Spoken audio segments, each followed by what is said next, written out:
Thank you for listening to the CJ Mars Radio Network. WCJV Digital Broadcasting, Youngstown, New York. We're bringing you the best of paranormal radio 24/7. Featuring Half Past Dead Paranormal Radio on Monday nights, 7 Central, 8 Eastern. Paranormalities and Ponderings on Tuesday night, 8 Central, 9 Eastern. Paranormal Experience, 7 Central, 8 Eastern. Harley with Michael Gray, Thursday night, 7 Central, 8 Eastern. Saturday, Two-Faced News, 8 Central, 9 Eastern. And Sunday, Blackthorn Path at 7 Central, 8 Eastern. Looking for drama and nonsense? Look somewhere else. If you're looking for the best in paranormal news, tech tips, advice, and entertainment, stay tuned. That's all we do. Here on the CJ Mars Radio Network. Thanks for listening.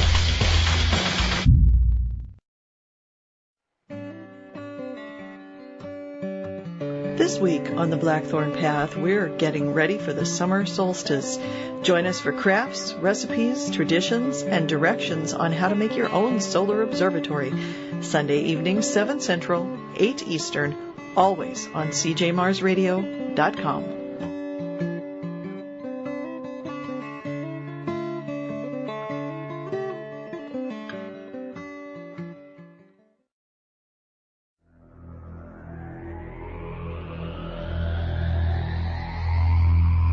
You are listening to WCJV Digital Broadcasting, Youngstown, New York.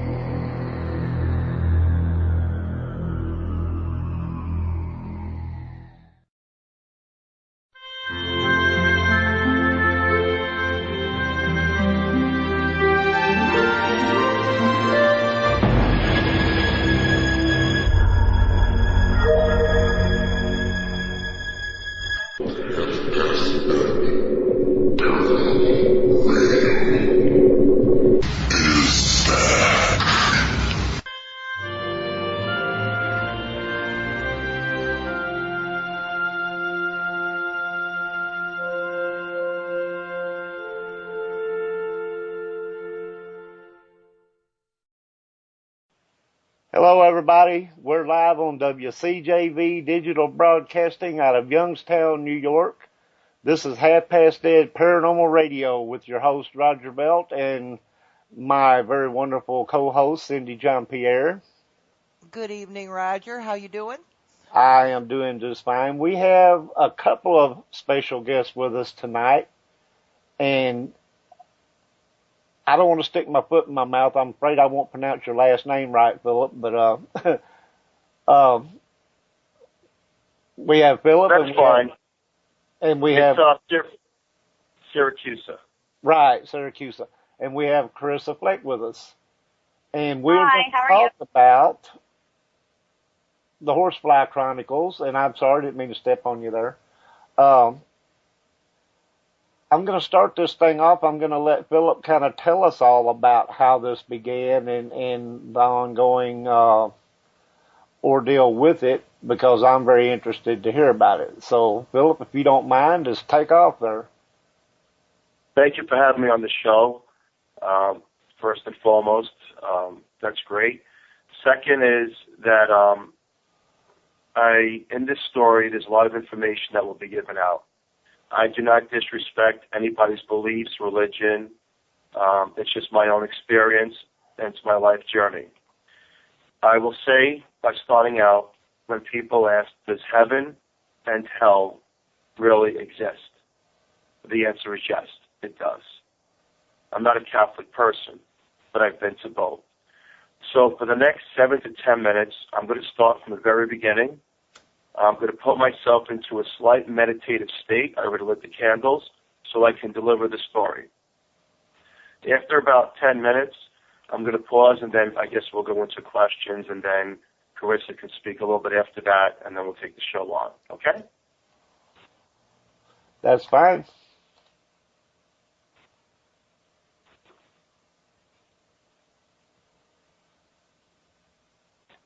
My name is Saracusa. I am the author of the Horsefly Chronicles, a true life demonic haunting. I'm 47 years old, and as I look in the reflection of the mirror today, I look at my entire past as if I'm looking through a window with an open memory.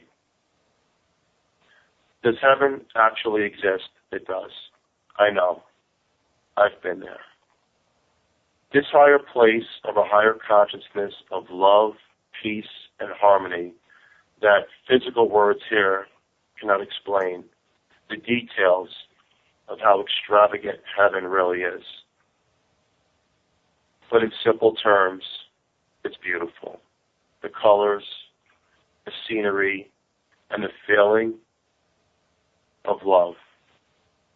The peace in our hearts and our fulfillment of our souls as we are with loved ones in heaven.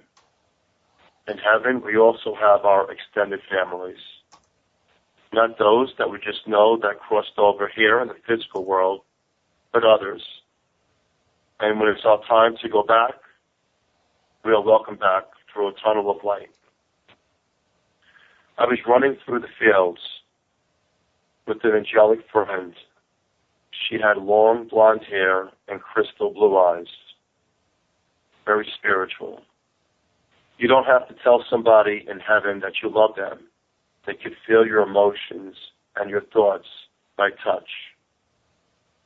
The sensations that we have here in the physical world are nothing compared to loving sensations that we have in heaven. As we were running through the fields, open fields, like explained, that go on for miles and miles with laughter and love in our hearts, and we passed all of our friends and loved ones. We stopped abruptly for some apparent reason as we were being circled by something dark. She held both of my hands and looked in my eyes, and she says, "You have to go." I says, "Go where?"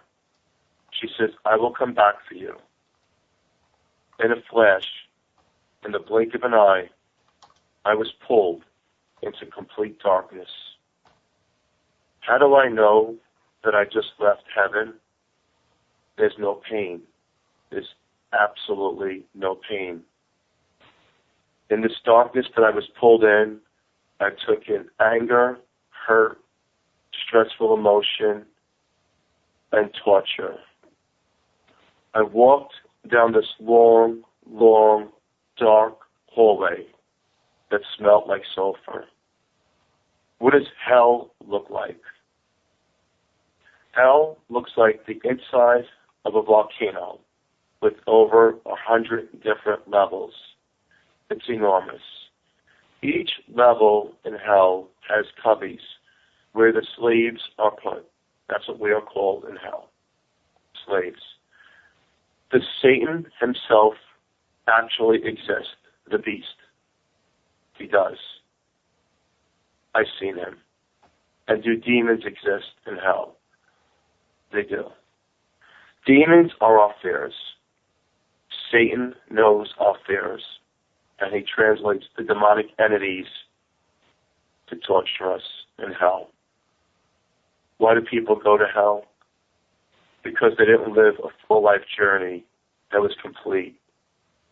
They might have done something that was very wrong. And for me, coming from heaven, I still try to understand that today. There's no time in heaven or hell. Time does not exist. It goes on to eternity. The only thing I had was faith. That is it. Faith that one day I would be pulled out of there. What's the pain like in hell? It's like holding your breath, stepping in 3 feet of fire, having your legs and your arms pulled apart, and you scream in torturous pain. And it starts over again. It never ends. Some of these slaves that I got to recognize in hell were no longer there. When that happened, my faith became stronger, and my higher consciousness that I would be pulled out of there from the light of God. And that time came. I was 50 levels up, suffering in my cubby. A crack of light, a pinhole of light, came from the top right of this look-alike volcano.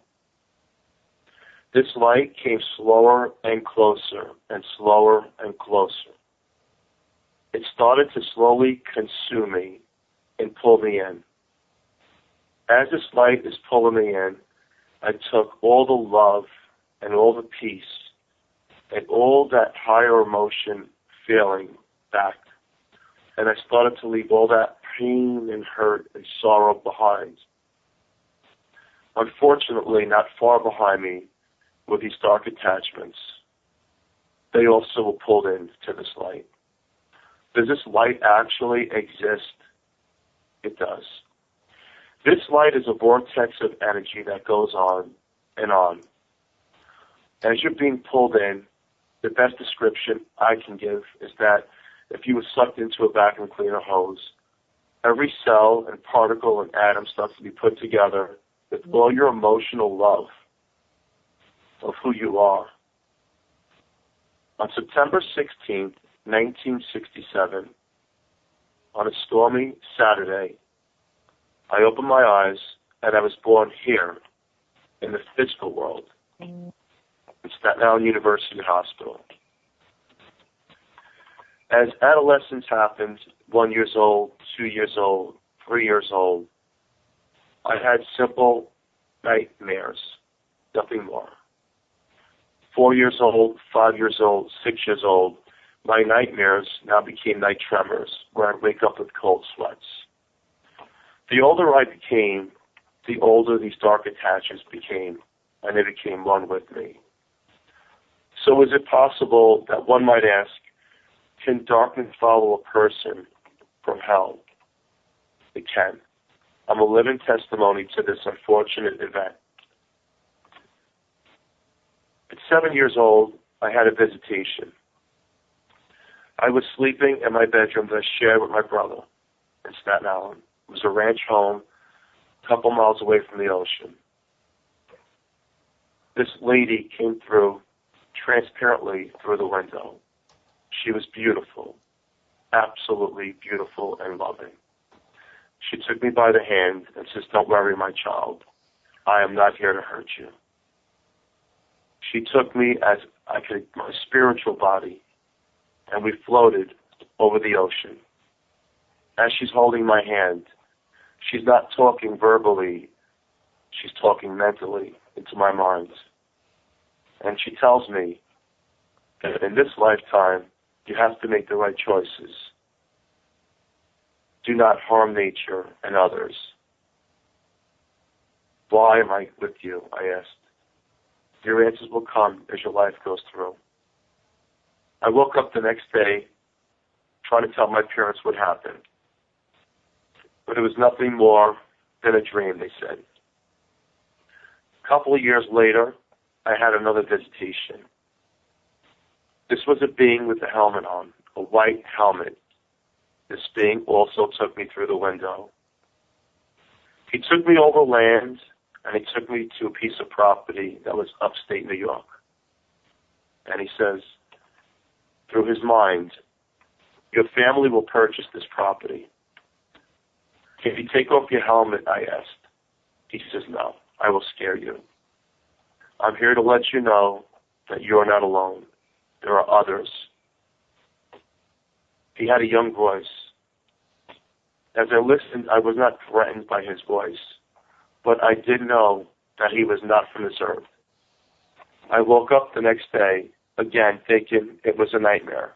Trying to explain it was too difficult. Who would believe? As years went on, these dark entities now started to get stronger. I would see dark shadows and feel a negative presence. It feels like static electricity in a negative way. And when that happens, there's friction And when that happens, there's pain and suffering. These dark attachments that came with me from hell were growing with me. And they were becoming one and didn't want to leave me. I did not see faces, but I felt them. And I seen the darkness, and I could never explain it. When I became a young teenager, a friend had taken me to a place in New York City called Magical Child. This was a place that sold Ouija boards and potions and all kind of witchcraft stuff. He knew I was interested from our talks in the past. I purchased the Ouija board. I also purchased the Book of Darkness. I won't reveal the book's real name on the radio. I began to tamper with the Ouija board. I wanted to know what was following me. I wanted these answers. And I wanted to know if it was all true or if it was just bad nightmares or hallucinations. This Ouija board was now a way for these entities to come back and forth without me knowing it. It's opening up the door. And now the door was wide open. It became a daily event where I would use the Ouija board and talk to the other side. And I didn't know who I was talking to. Sometimes I would tell myself it wasn't true. It was all make-believe. I brought friends to get involved with the Ouija board ceremonies, and weird things would start to happen whenever this took place. Someone would get gravely ill, doors would slam, or there would be a fight that just broke out. Negative energy was now let in to my life full force. But not only my life, others too that know me and love me. At 23 years old, I got involved with organized crime. I became a bouncer, and I got into that life of darkness as well. And when you live that life in New York, not to reveal too much, but it takes you in. And that's just what dark entities want. You see, dark entities don't have to walk around with horns and picks. That's not what this is about. What dark entities do is they bring you down a path that's not good. They want to live the life that you're living through darkness. And you start to do bad things. I tampered with that Book of Darkness multiple times, and what the book was based on was King Solomon's work. And it was that if you could chant and open up these doorways for these entities to come and listen and help you against your enemies in the physical world. Someone had crossed me over one night, and I had two choices. I could either beat them up and go to jail, or I could use the Book of Darkness and see if it actually worked with these entities that now were around me. I took 2 matchbox cars, and I said these passageways, and I made these 2 cars crash. That accident took place a couple of days later in Brooklyn. That person was in a T-bone accident. They didn't die, but it was showing me something. The dark entities were showing that they were listening to me and that they liked that. Where the veil was now put over my eye, I didn't see the light no more. I started to see total darkness. And I started to do dark rituals. And it grows with you. Unfortunately, you don't see how it's growing and the path that you're going down. I've had a life experience of dark attachments that I tried to dismiss. Multiple times in my life, I'm circled by horseflies. And when someone says, well, what does the horsefly have to do with anything? Beelzebub, Lord of the Flies. It's one of Satan's powers that he uses here in the physical world to attack right before something is about to happen to somebody that you love. Now, the life that I lived, again, I became a fitness owner. I was into health and fitness and opened up several gyms. And as years went on, in 2002, I had a place in Metuchen, New Jersey, and one of my members, we talked briefly about dark entities, and she felt like I was possessed. And I really didn't believe it. But things were happening that I could not explain anymore, and they were getting worse. We made an agreement to have these entities removed from me. There was a Saturday evening that I met, and I was laying flat on the board, and she was speaking in tongues. As she was speaking in tongues, my body started to levitate an inch off this platform. I did not see my body levitate. I felt it. And what I felt was that something from the inner part of my stomach started to come up, this evilness. And as that happened, all I could remember was she was screaming and ran out. I dropped.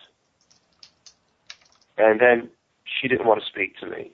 A week later, she came to my gym and canceled her membership, and I asked her what happened. And she said that the dark attachments were too strong, and that was followed by evil. And I kind of laughed. But unfortunately, she committed suicide a month later. Now, I'm not going to say that it's because of the dark attachments that she tried to remove. But I will say that it's more than coincidence when a person tries to fight an evil spirit, that the evil spirit will fight back. A year ago, after living with this my entire life, and this is a scratch of the surface of my story, I contacted Eastern Paranormal Society, and I told my wife that I wanted to have an investigation done in my home. I know it's not the home because I live in 5 different locations, but I wanted to see if they were able to capture anything.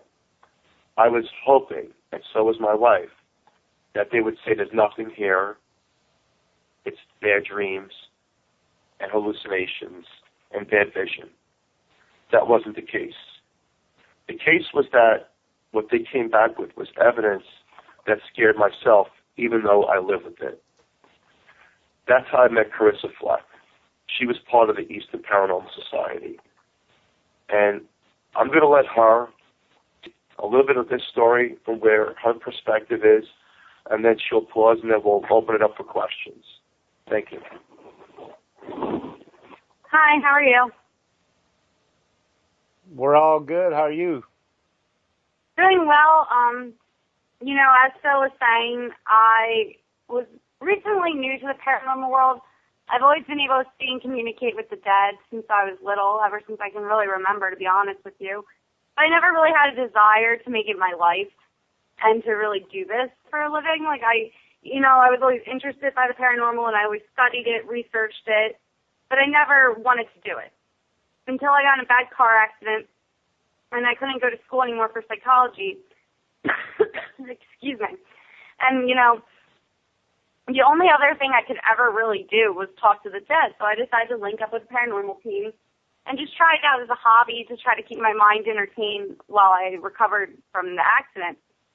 I was about 2 cases in when I received a call from my team founder, Bill Cook, and all he told me about the case was that I was a man who thought he was haunted. I was still at the early stages of investigating and everything, where my team founder really didn't give me too much details. He liked to have me go in blind and see what I could pick up on and kind of test out my abilities. So, I didn't think much of it, to be honest with you. I got off the phone, but I felt like something was watching me. And for the first time in my life, it's like whatever was watching me had a veil over itself, and I couldn't quite see what it was. Now, I'm used to being able to see things right there in front of me, physically there, not in my mind's eye, physically there. And for this one time, it had a veil over itself, and that creeped me out. When you're used to being able to see things that are around you, and then all of a sudden, something's, doesn't want to be seen for whatever reason, but you can feel something watching you, it bugs you out a little bit.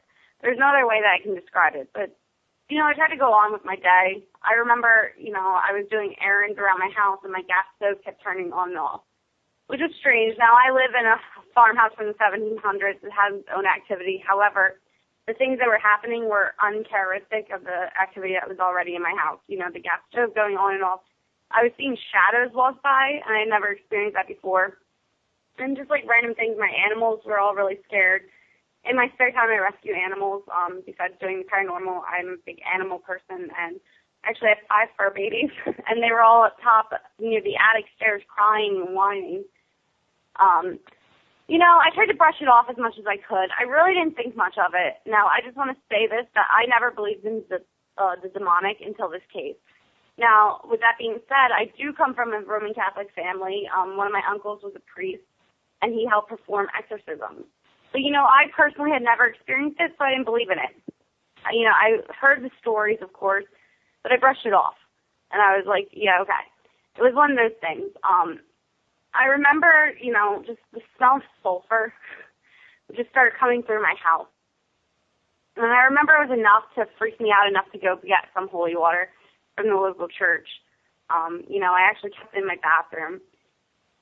And as the days went on, the activity progressed. I remember I was laying in bed. This was the first time it got physical. I was laying in bed and I saw a green orb with my eyes.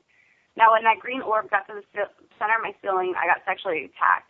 I won't go into much detail about that just because I don't really like speaking about it still to this day. But if you can imagine, it felt like a lit match being burned against your skin and running all the way up. I remember running to the bathroom and pouring that holy water into that bathtub, and I remember jumping into it, just crying.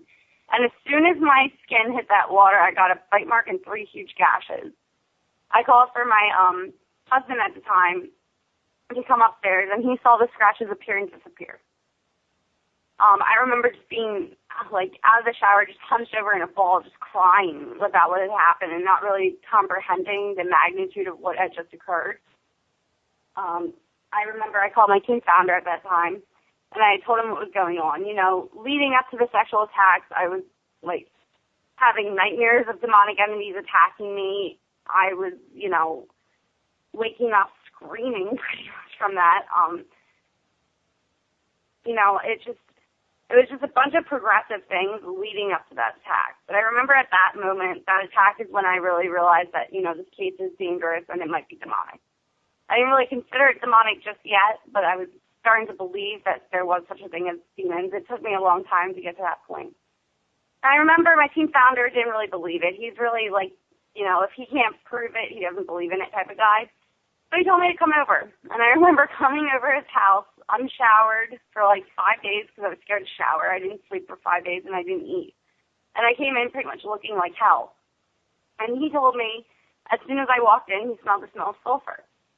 That was the first night in those 5 days that I actually gotten some sleep, because I was actually comfortable being around him and, I felt safe. So I remember, he woke me up the next morning and told me that the whole night that I was sleeping, there was loud bangs coming from upstairs. And every time I would go upstairs, there would be nothing there. He does have a cat, but he said that the cat was hiding under the table the entire night, scared to even move out of it. So he thought that was strange, and that's when he really started to believe that whatever was going on was directly connected to the case, and it was, for whatever reason, targeting me. He got me in touch with this medium that's on the team, Carrie, and she's this Native American cleansing. Now, I don't remember what it was called, but I remember he had to get in a shower to use it. And, I'm not going to toot my own horn and say that I'm good at cleansing, because that's not my specialty. So I can't tell you the name of it, but she made me take a shower with it. And I remember, I felt like I was done. I felt like it was over. And I just remember feeling relieved and at peace. The demonic nightmares, however, continued, but I wasn't getting physically assaulted, so I was okay with it. That was until one night when me and my ex-husband were laying in bed. It was about 3 a.m. And this was the night before going to Phil's house for the first time. We were laying in bed, and we both heard this demonic, chirping coming from the window. When we turned around and looked at the window, there was nothing. There was a big black bird with red eyes, and it was chirping. And I'm sorry, I actually, as I'm saying this, I actually feel like I'm being attacked right now. Like I said earlier, we're in the room that's been called the portal of hell. So I'm sorry if my speech is a little slurred today. This isn't like me. But with the days leading up to the deliverance that's happening, the more and more that I feel like I'm being affected and attacked. So if I stop talking or if I say anything, just go with me here. I'm currently, actually burning up. But we saw this big demonic, bird with red eyes outside our bedroom window. And we both looked at each other. Now, he was a huge-time skeptic. He didn't believe in the paranormal whatsoever. He actually thought what I did was crazy for a living. But I remember he saw that bird, jumped out of bed screaming. We both ran to the other room, and he's like, "Did you just see what I saw?" And I said, "Yes." We went back in, and when we went back in, it was no longer there.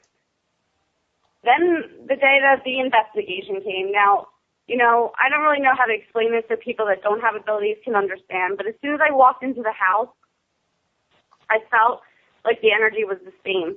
It's like seeing a familiar face, and that's the only way I really know how to describe it, so it makes sense. You know, as soon as I walked in, I knew what had visited and tormented me was the same thing from this house. You okay? No, not really. I'm going to let Phil talk for a little bit just because I'm really currently not feeling good, and I'm actually going to go outside and get some air. All right. She's going to pause it there. I'm sorry about this. This happened once before. This is how bad this case really is. I mean, there's a lot of activity that's building up because I've agreed to have a deliverance because I don't want to live like this anymore. It's gotten to the point in my life where it's affecting those around me, and these dark entities are happening to people. So, Roger, I'm going to pause and see if you have any questions, and let's make it a conversation. Okay, that's fine. I want to introduce Kat Hobson. Okay. I know she's here. Are you here, Kat? I am here. Sorry about that. I had mute on. I was trying not to interrupt. Hello, Philip. Hi, how are you? I'm well, thank you. I'm pleased to be able to co-host and join you. And your story is interesting. It's just so tragic. The book is actually very frightening. I can't imagine living that. People ask me, Karissa had to actually walk out of the room right now. She's really sick, getting violently, I don't know if it's attacked or whatever, but people ask me about these dark entities, and look, I'm a family man of 6. I can assure and tell anybody that I would have a wish that this wasn't true. But unfortunately, the life that I live, it is true, and it is scary. And for years and years, this is why I brought in these paranormal teams, because I wanted evidence. And not only was Eastern Paranormal Society here, but I brought in other teams because I'm a hardcore skeptic. I put a question mark after everything that happens to me in my life, and I try to bring science into it. And other paranormal teams that don't even know each other brought a floor machine and their meters and their DVR systems, and unfortunately they all came up with the same evidence. Not exact, but all along the same lines of, this is really bad what's happening here. And that's when I brought in other psychics and mediums to this case. And that's why I'm agreeing that this Saturday coming up, I'm having the Dominion Ministry here. And I really hope that we could fight this battle. Okay. And why do I have to live this? Well, I'm sorry, I just want to finish really quick. That people say, why do I have to live this life? I think that this is the reason. That I have to tell people that these places, heaven and hell and dark entities, do exist. I'm not a science teacher, but I'm a hands-on person with experience of this life. Well, how have you managed to go about making a family life and being able to function properly to take care of all the things that are involved in that? I do not doubt your story. I absolutely have confidence that you're telling the truth, and I know how horrid that must be to live through. No, I don't. I can imagine. Okay, can I get everybody to hold their thoughts for a second there? You can. We are live on WCJV Digital Broadcasting out of Youngstown, New York. This is Half Past Dead Paranormal Radio with Roger Belt and Kat Hobson, and our special guests, Philip and Karissa Fleck. Or Philip, I can't pronounce your name right. Saracusa.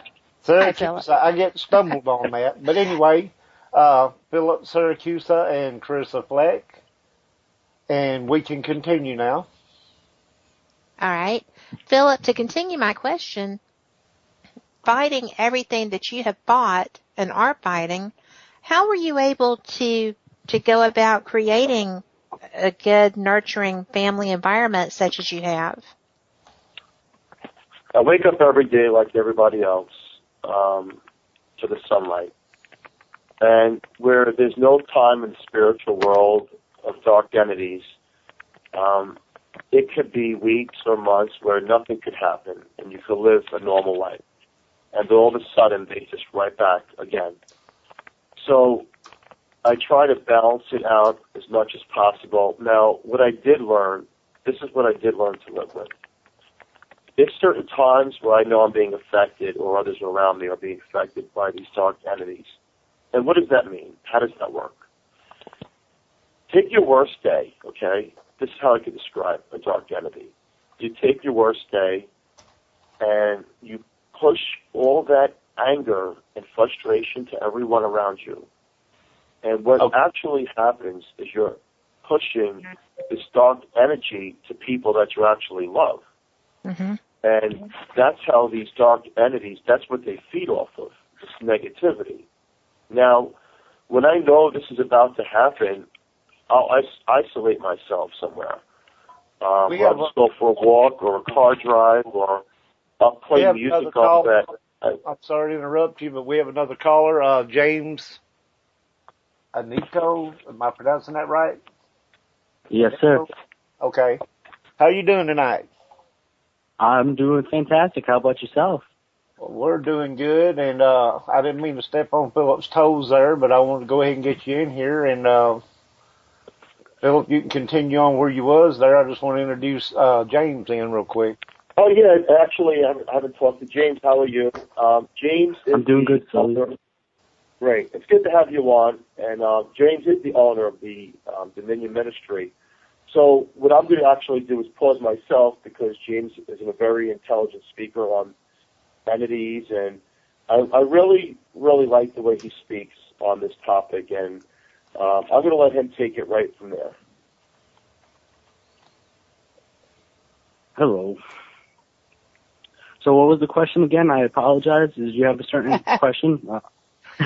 I had actually asked Philip how he was able to function within his family and create that sense of normality, that environment of normality, with everything that he has to fight to overcome all the time. I know it has to be difficult. Yeah, it's very difficult.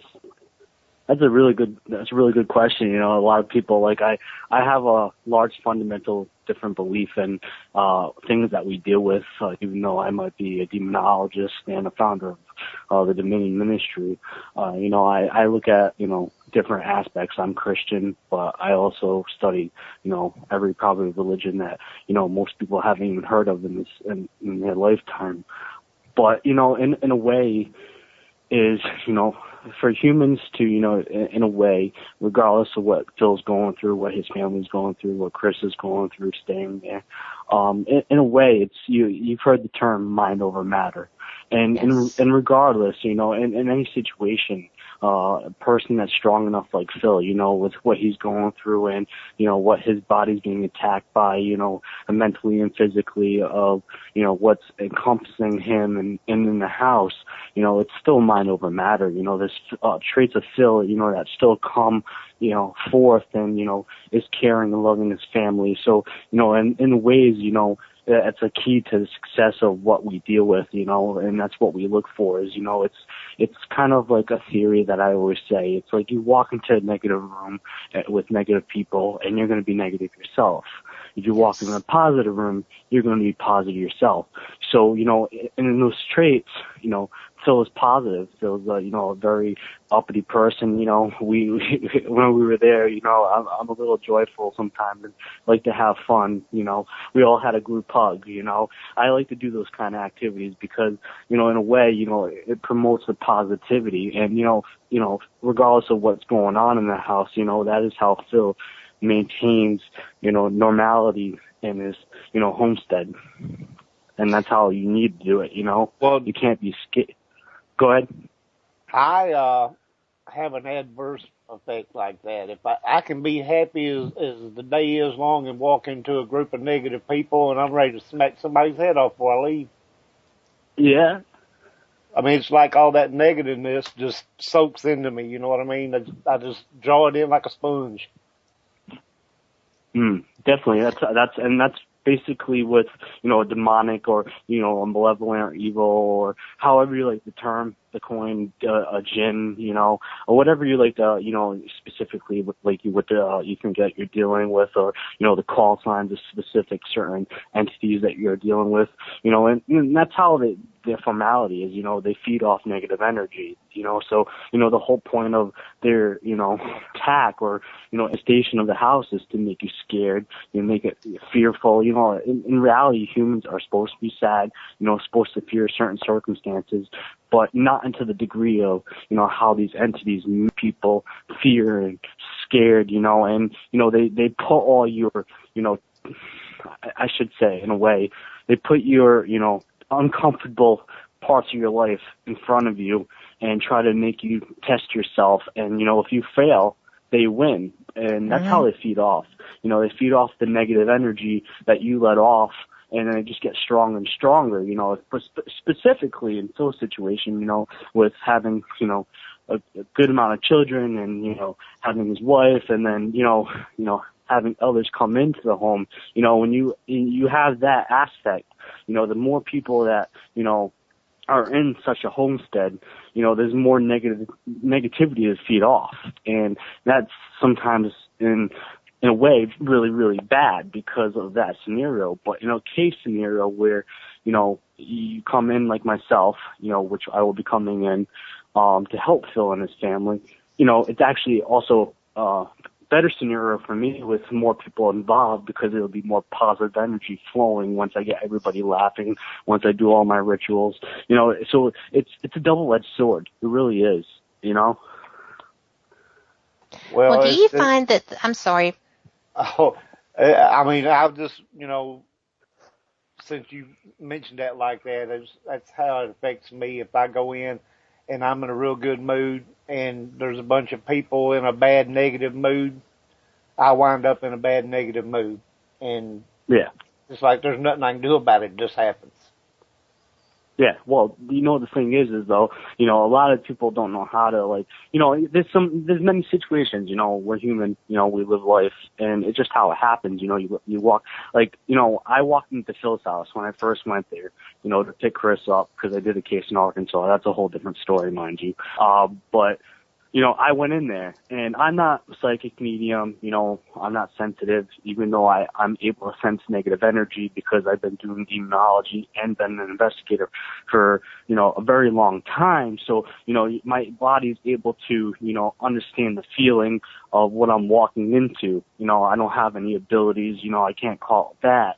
But, as soon as I walked into Phil's house, I got ridden with a headache, brick on my chest, but, the thing is I don't let that negativity, enfold me. I stayed positive, I was my quirky self, and I talk like a normal person. It's just how, it's how you put the mind over matter, you look at negative and positive energy, it's energy, so your mind's able to over the matter, and there's many situations though where I've gone to a negative environment and, I felt negative myself, but it's the empowerment of yourself, in a way you can overcome the negative aspect if you walk into a negative room, with positive energy. And that's pretty much basically how the rituals, are their fundamental, standpoint.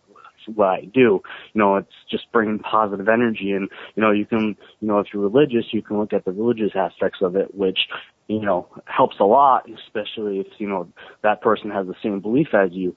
But it's really all about how you bring yourself in and you're positive, and it's really a big play on everything that happens with demonics or negative entities in general, or even in regular life, how you just are you able to go past those hurdles of negative aspects, Okay, Kat, you had something to say, and I think I kind of run over you there, but. No, I think I was interrupting you because you were following up on your previous question. I apologize for that. Oh, no problem. But James, when you do go into places, I have just come from a very positive experience that was a reinforcement of my faith and my belief in what my purpose is to be here. And was a very terrific thing, obviously. But I find that when I go into a home that has negative energy, like you, I can feel intent of the energy.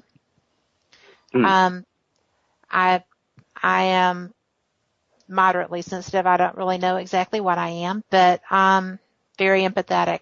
But I find that I don't tend to have a problem as much as other people do, because I do approach things like that very strongly with love and light, as far as how I try to react and protect myself through my faith.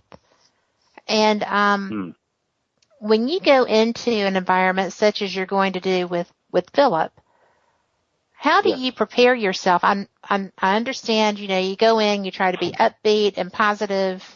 You obviously carry your faith with you and your abilities and training. And first of all, do you allow people to go in there with you? And if you do, what type of person would you feel uncomfortable having with you? Well, that's actually a really, really great question. I run a ministry.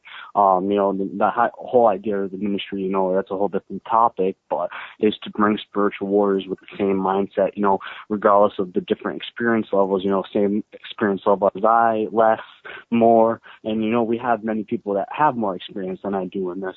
And, in reality, I bring those people with me. Like, they'll actually be, 4 other members coming with me to this case that I, trust, who are more experienced than I am, or, I equally trust in, their demeanor and how they're going to bring positive energy and, what they know they're doing. And, I bring people who are close to me. I don't, specifically in the situation when, it turns over to the ministry, and it becomes a ministry case. I don't like bringing people in that have, no clue what they're doing, no clue how I do my rituals, how I, produce what I, come in to do. I have game plans, I'm a legitimate organization. I have waivers. I have all that stuff, I have set game plan that I come into. And, I try to, have people that are not used to it not be a part of it. It's not because I don't trust them. It's just because, I'm about to go into, spiritual warfare, which could be harmful to with anybody that, comes in with me and has no clue what they're doing. So, I try to stay away from people that I don't know. My ministry has an apprenticeship program, so we train people, but in the ways of it is I bring people that are close to me. I bring people that I know can stay positive throughout any ordeal. I bring people that if something happens during a cleansing or a deliverance, their mind won't switch to that. They'll stay on that one focus of, Phil or the house. And that's who I bring. The people I stay away from are the people that I know won't be able to produce results. They have negative aspects in their life, regardless if it's paranormal or personal. Because you think about it, you go into a case with personal problems. Whatever is there, regardless. Even if it's a high level demonic or low level demonic, or even a negative case, they'll feed off those personal problems. So I try to keep people with personal issues out of the box too, even if they're a ministry member. If I know something's going on, I try to, I try to shield them out so they can't come. It's nothing against them, but it's to protect I bring anybody them, right? that has, because they can be attacked by that.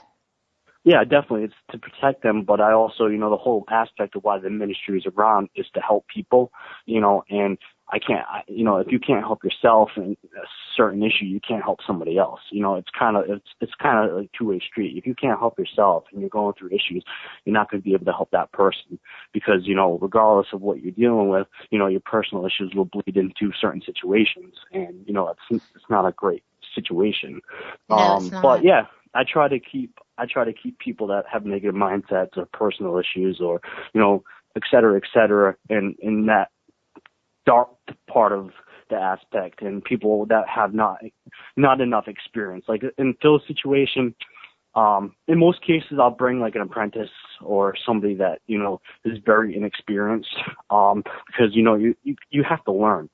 But in like Phil's situation where his case is very severe, and being there and knowing the severity of it, I won't bring somebody inexperienced. And if I do it, somebody I trust in, you know. Well, because obviously his has been going on for his eternity. This is something that's not going to be, I don't think it sounds like it will be an easy deliverance based on his history. Well, so, the thing is, what makes it harder? Go ahead. I was just going to say, what makes one harder than another? Well, it really depends, you know. In aspect, you look at it like this. In Phil's situation, he's been dealing with it all his life. You know, look at Phil's situation to somebody that has been under oppression or possession for only a few months. Which transition is going to be easier of a deliverance or an exorcism or a cleansing? You know, it's going to be a person that has, you know, less time under the oppression or possession because, you know, you're able to influence them better into a positive situation, to, you know, make it easier because they have been under that state of mind for only a short period of time. And now in Phil's case, you know, it just takes an extra step of being, it's not even just faith in a god or multiple gods or nature. It's the faith in whatever your religious belief is, your faith in yourself.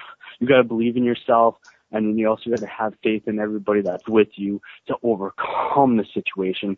So in a way, the person that's, you know, depending on the circumstances you're dealing with and what kind of entity you're dealing with, the person that's been, you know, induced into that negativity for a shorter period of time is going to be easier than somebody that's been, you know, in it for a longer period of time. Because you think about it, in many research, in many cases, you know, on it, you can read up on, you know, the people that have been, you know, influenced by a demonic infestation, you know, that went to oppression, to possession, and to possibly ultimate possession at one point, you know, those people are harder to wane off the negative energy because their mind psychosis, you know, turns on them. So even if you do help them at one point in time, you know, regardless if you do help them, they'll battle PTSD the rest of their life, or they'll have some kind of mental disorder the rest of their life because, you know, their mind is not, and their soul in general, their energy is not used to being of a normal energy or human energy and human psychosis. So in reality, you know, the longer ones create more issues and, you know, overhaul effects. And most times, a small percentage, I'll say, you know, people that deal with it for a very long time, usually tend to, invite it back or, you know, fall down, because I set guidelines, I set positive guidelines that you have to obey, you know, for, you know, to continue living a positive life, regardless if you get in fights or, you know, relationship quarrels. But the people that have been dealing with it a long time, you know, need to be treated like a very, very expensive, like, glassware, because, you know, at any time, you know, they drop or, you know, something hits, you know, they shatter easier. They fall apart easier. One little thing that can happen, because, you know, think about it. You know, if you look at it in an energy standpoint, the energy can't be dispersed by a human. You know, energy is everlasting, ever going. You know, just how our world works, our universe works. Yep. So at points, even if you remove it from the house and you push it, the negative energy out with positive energy, there's abilities for it to, you know, have traces to come back in, break the barrier.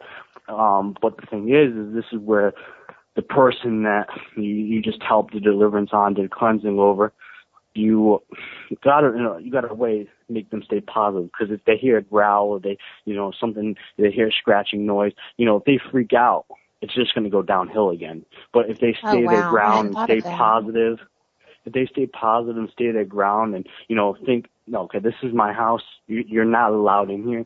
You know, those are the people that prosper because they fight for their home after I leave, because you can only be a crutch for somebody for so long until they have to take their life back. Well, so they're fighting for themselves too, not just their home. Yeah, and themselves too. Yes, in a good, you know, their belongings, themselves, their loved ones. So, you know, in a way, you know, that's why somebody that's been in that situation longer is tougher, because the person that's been involved in it for a short period of time with the demonic infestation, it's easy to get rid of because, they still have control over themselves, control over their homes to a small extent, but they just can't control the activity happening. So if you come in, push it out with positive energy, with your prayers, your beliefs, it's easier to transition them into a normal life again. So I hope that answered your question.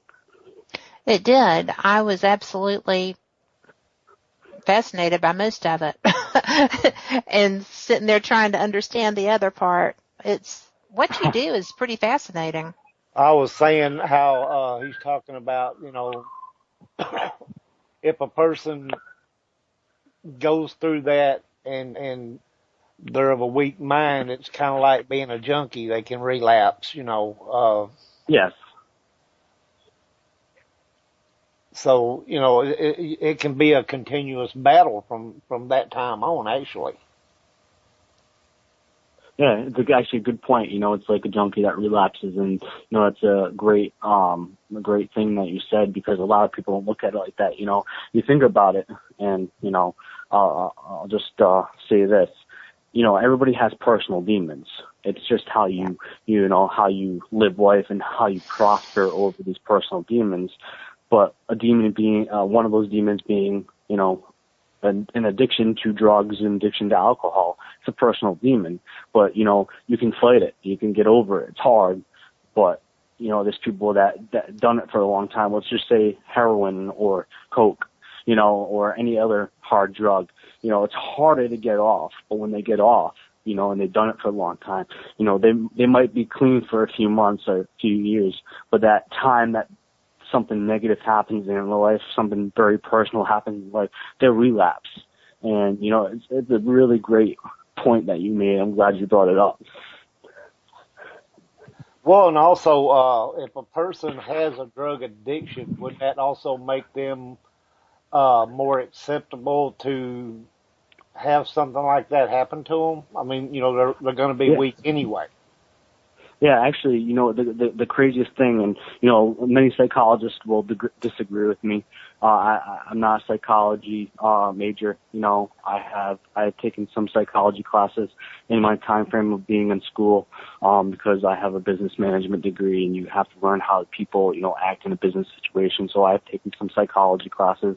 I've researched it myself, because what I deal with, I've come across people with psychological disorders.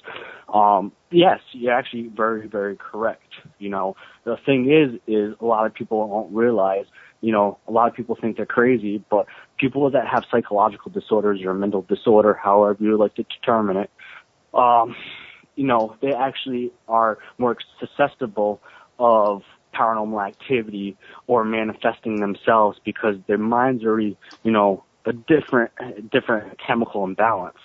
So the chemical imbalance is able for them to, possibly manifest something, aka a poltergeist, or, manifest something negative, or, they're more accessible by something demonic or negative to latch onto them, because their mind's already weakened, so they're easier target. So exactly. I'm glad you brought that up. But, a lot of people go into investigation, and, they say to clients, they don't catch evidence because, investigation, I used to be an investigator myself, still kind of them, I still investigate scenarios.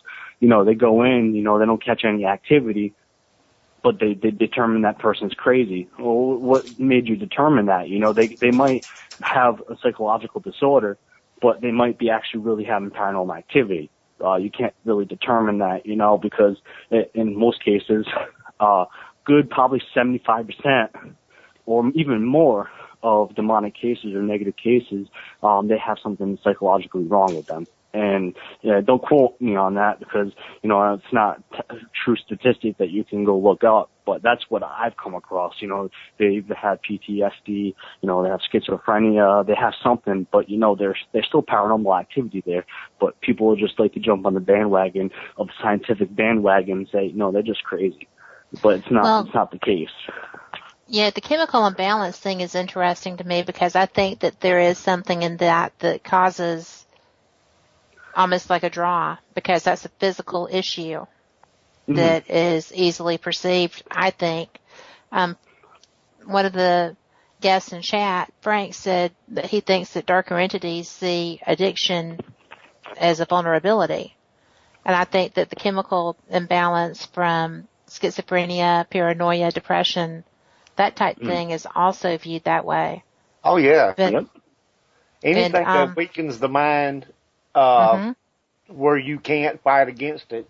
And they always prey on the weakest link. So if you're one of them that has a mental issue or something like that, they're going to go after you before they're going to go after somebody that has the strength to fight back.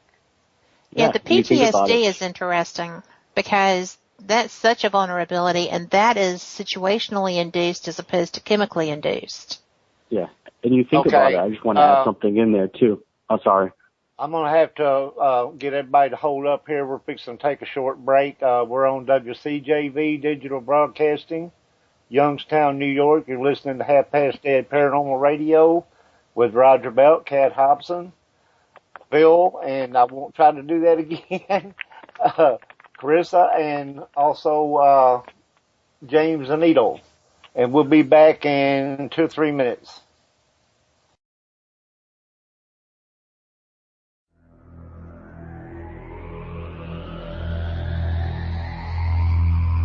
You are listening to WCJV Digital Broadcasting, Youngstown, New York.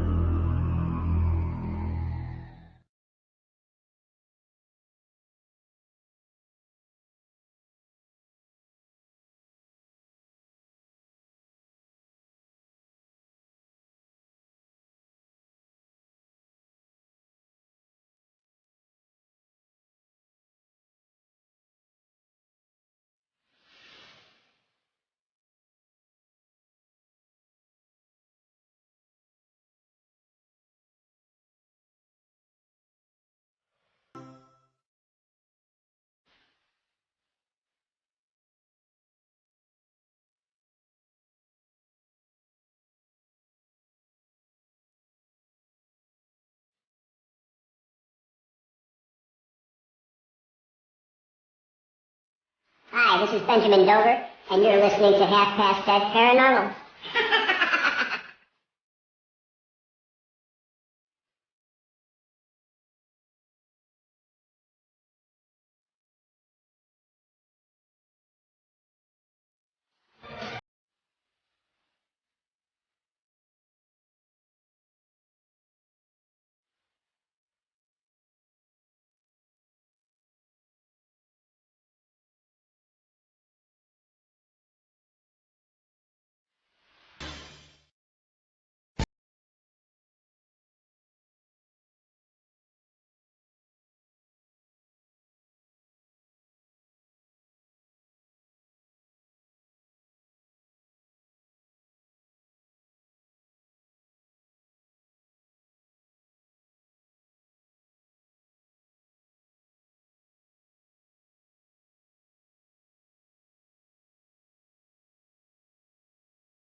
Okay, we're back, everybody. I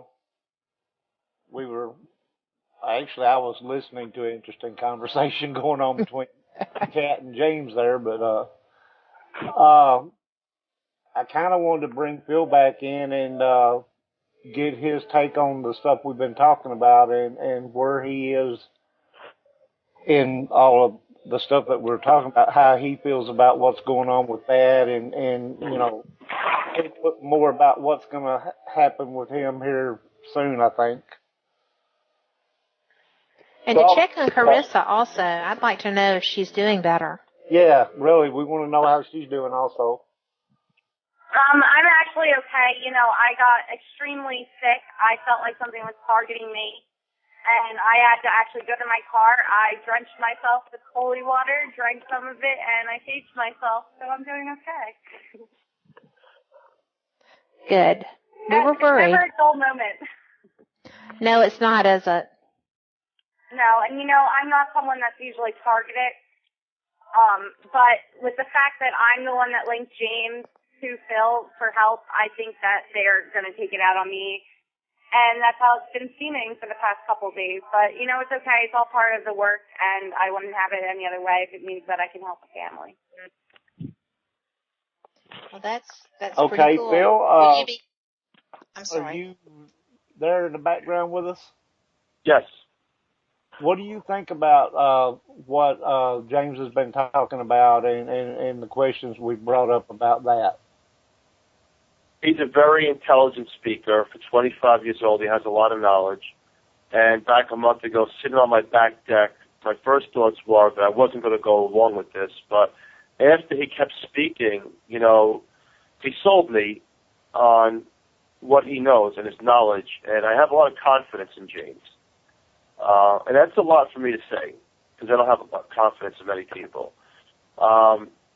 You know, will it be a battle? You know, I have to do this, so, you know, I'm confident that James can get this work done. Will it happen in one shot? I don't know. It might take multiple times. But like Karissa was saying is this, and I want the listener to listen to me very carefully what I'm about to say. Please understand and believe what I'm saying. Back an hour ago, when we started the radio show, I started to speak, put myself into a meditative state. 4 feet away from me, which is called a portal. That's where we do these shows because it's the private room in the house. I've seen this dark, static thing that I can't explain it, what it looks like. It's just like you see lightning in the sky. It's about a foot long, and it's dark, and it just like shows like lightning, but in a dark way. A half hour into the show, Karissa looked outside and said, "Did you just see that shadow thing?" I didn't see it because I was focusing on the show. So then, 20 minutes after that, Karissa left. Now, what happens is these dark entities, they know what we're speaking about. They know. And they're taking it out on us. They don't want you to tell people about what's going on. I'm sorry? They don't want you to tell people what's going on. Yes, that's true, and they don't want to be removed from myself and the property. But they're going to be removed. I've made up my mind. And they attack, and she got sick. Like, first I see her sweating, and I thought it was psychosomatic. But then she starts getting really, really like, you know, I have to get out of this room. And I knew she was under attack. Now, myself, you know, I don't do drugs. I don't drink. I'm not addicted to anything. I'm addicted to my family and my health. But here's how I'm attacked. They put negative thoughts into one's mind. Very, very dark, disgusting, negative thoughts. And that's what I do by walk away time because I know they're trying to get me. They can't get me any other way. And that's how they affect, and they can't get me, they bounce off and go to somebody else in the family. And what happens is that's how it snowballs and friction starts. It's good that you recognize that. Yeah, I recognized it years ago when I was mentally attacked. You know, when you said mental, that's all true. Evil finds its weakest link. I always say that on every radio show, and it'll attack the mind first and your weaknesses. and you just have to know how to fight back. Unfortunately, as these dark entities get stronger, it comes a time where you have to do a separation with these things.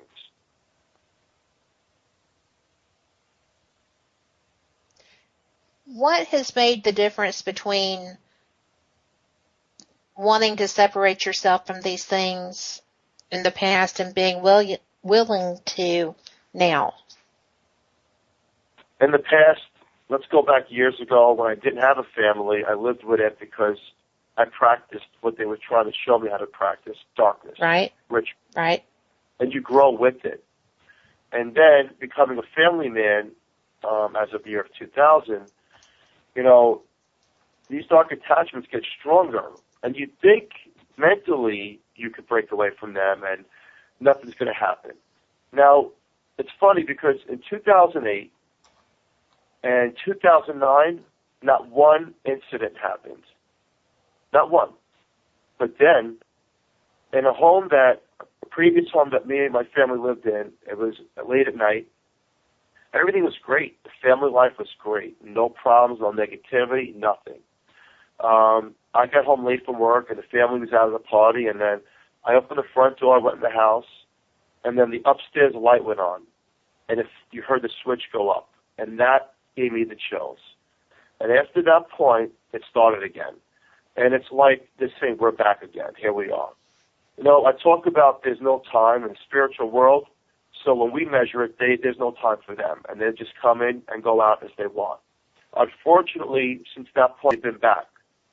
And, call this coincidence or whatever, but when I wrote the book, I was hesitant to write my story down on paper. I was hesitant because I was bringing back the past of my life and all the things that I've been challenged through. And when I did that, it's like as if these things were looking right over my shoulder. And things like the horsefly started to affect friends. It sounds silly, it does. And I didn't believe in any of it. But then they were coming back with these bizarre stories like, we're being affected by something that you opened up. And we live in New Jersey, 2 hours away from you. And I did not believe it, but multiple people came forward, and I started to realize that there's an issue going on now. And that the dark entities look over everything I do, and they'll hover, and they'll attack those that try to protect me.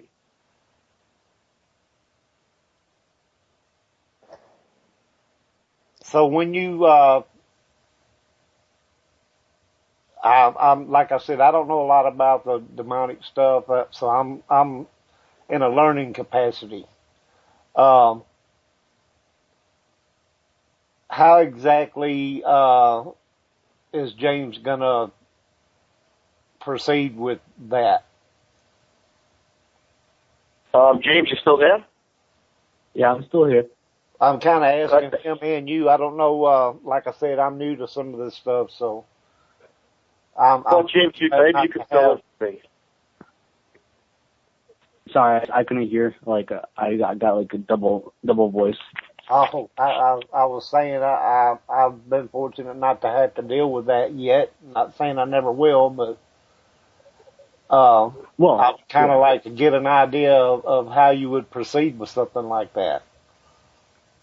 Well, it's very hectic, and you gotta remember, and this is, I honestly, even as a demonologist, I don't specifically like the title, I do demonology studies. I don't even like the word demon, it has many different corresponding, things throughout history that, explain it. But in a way, demonic cases are rare. They are rare. They're increasing more throughout the years because just how the world is, becoming more of a negative area. There's more negative things going out in this life, like ISIS and all the bad things that are happening. So it's increasing with negative cases and specifically demonic cases itself. But they're still rare. It's how you approach and how you prepare for demonic cases. It depends on the severity of the demonic infestation, the impression, possession, what stage of possession the individual's on. It's it really all comes down to what specifics you're dealing with, especially in demonic case. You just got to create a game plan. It's all about the safety of the people you bring, the safety of the people that you're dealing with, safety of the person that's getting the deliverance done on them. So there's many precautions that you have to heed by, because if not, and this is why specifically I made the Dominion Ministry, because there's a lot of people running out there, causing mayhem and don't know what they're doing. They come across a demonic case, they think they can go balls to the wall and handle it, and then they get injured or they injure somebody else. And the fact of it, because, in reality, they don't know what they're dealing with, and in all reality, and for people that are listening, we don't even understand the concept of demons or how negative energy, works the way it does and how we deal with these entities, because, if we knew that, it would be easier to get rid of them. Well, if we do that, everybody'd be doing it too, so, yeah, everybody would be doing it. And in reality, what I do, and specifically everybody in my ministry, and that people that are not in my ministry, it's a calling. It's not somebody, I've taken people on, very negative cases, not even demonic cases, and they couldn't handle it, and they said, I want no more part of that. I want nothing to do with it. And it's really how you handle it. If somebody like myself or the people in my ministry that will be going with the Phil's case, they have that calling, they don't let anything mentally affect them. I'm not going to lie. I will say I've had visitations from possibly Phil's house, at my home, but it's how you handle it. It's how you, in a way, I like to say, and, people will get mad at me, they play the mind games with you. I play the mind games back, because, I'm just that person where, I have that mind over matter, and it's just how you have to prepare for it. I've been doing it for 10 years. I've been doing investigations for 10 years, all that in a combined amount of time. So it's how you prepare yourself. And in reality, I've had visitations throughout the past, which, were very scary. And I handled it. I handled it the way I needed to handle it. I handled it the way that, if I was in a client's house, I would wait. So there's a lot that comes with being in this work, and this calling. We specifically call it getting marked, where, you do your first demonic case and, you survive it in a way spiritually, and, you don't let it jump you away from the paranormal, or it doesn't put you in a mental state that of, you think you're crazy, your mind's blown. If you battle through that and you continue doing it, you were meant to do that case for a reason. Everything happens for a reason. And once you do that case, you're marked. It's really weird. Like I told you, on break, I've investigated for a very long time. I've done a lot of places around the country. And, when I did my first demonic case about 5-6 years ago, in reality, I didn't think I would see another case like that. But as soon as I did my first case as a demonologist, not even necessarily a demonologist, a studying demonologist, because I was studying at the time, and I came across it with my own group. And, I handled it maybe not as I would handle it now, but, I gave it my all. I requested help because, I was too inexperienced to deal with the situation. I called a few people that, I've come across through my time being in the paranormal, and I asked for help. That's the best thing to do. But, I learned from that experience. And from that experience, cases like that kept popping up. And I was probably doing, probably 6 or 7 cases a month at one point in time. I was traveling so much doing cases. And, I'm at that point again. I took a 2-year hiatus. I went back to investigating. I simmered myself away from, the paranormal spotlight, I like to call it. And, I just went, anonymous. And I just started investigating again, just to, feel my roots again, to get back into paranormal how I originally thought. And you know what? It made me miss helping people to that degree. And, I thought at first when I got back into this a few months ago, and I created the ministry, and the ministry's fairly new and it's really fairly huge too now. But when I got back into this, I was like, I'm going to do a case a month. I'll do a negative case once a month. Since 3 months ago, I've probably done a case every weekend or 2 cases a week. Oh my gosh. So it's just gotten hectic. I'm never busy. In the month of June, I have 5 cases so far, mind you. More will pop up.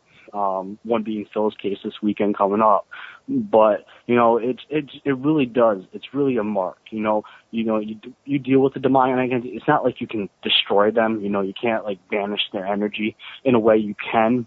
But, once it's kind of like, it's kind of like with a clique. If you deal with one person in that clique, they all know you because they all talk. Right.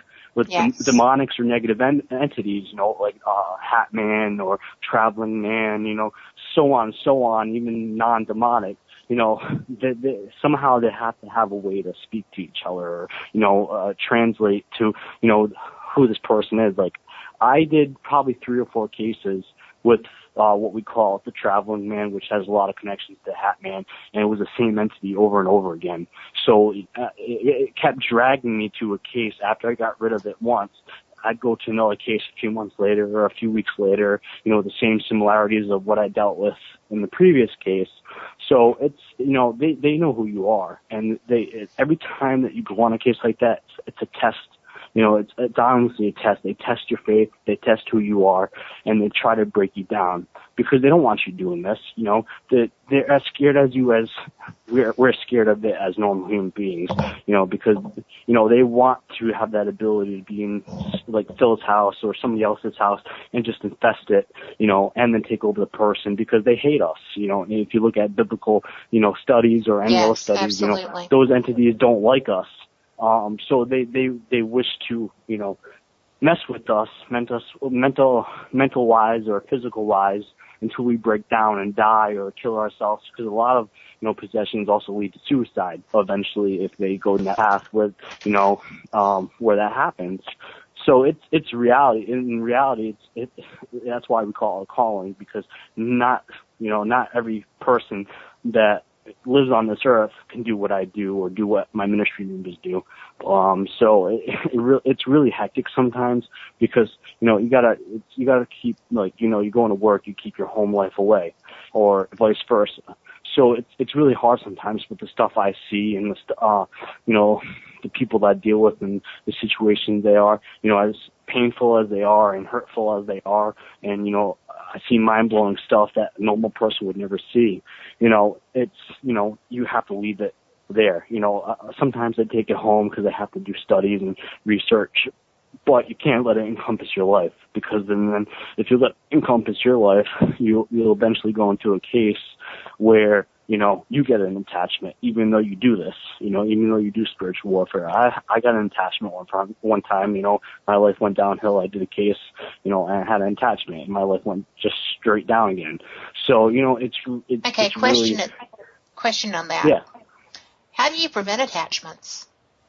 It's mind over matter, really. You can say your prayers, you can do a protection prayer, you can put ritual salt in your shoes to create a bubble. You can do, you can wear talismans, amulets, rosaries, St. Benedict's medal, any kind of medal.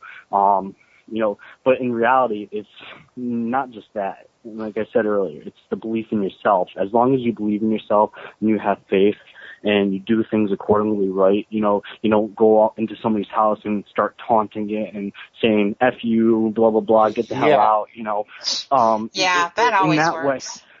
In that way, that's how you prevent an attachment. Sometimes it's uncontrollable, even though however strong you are, because this thing's always stronger than you are.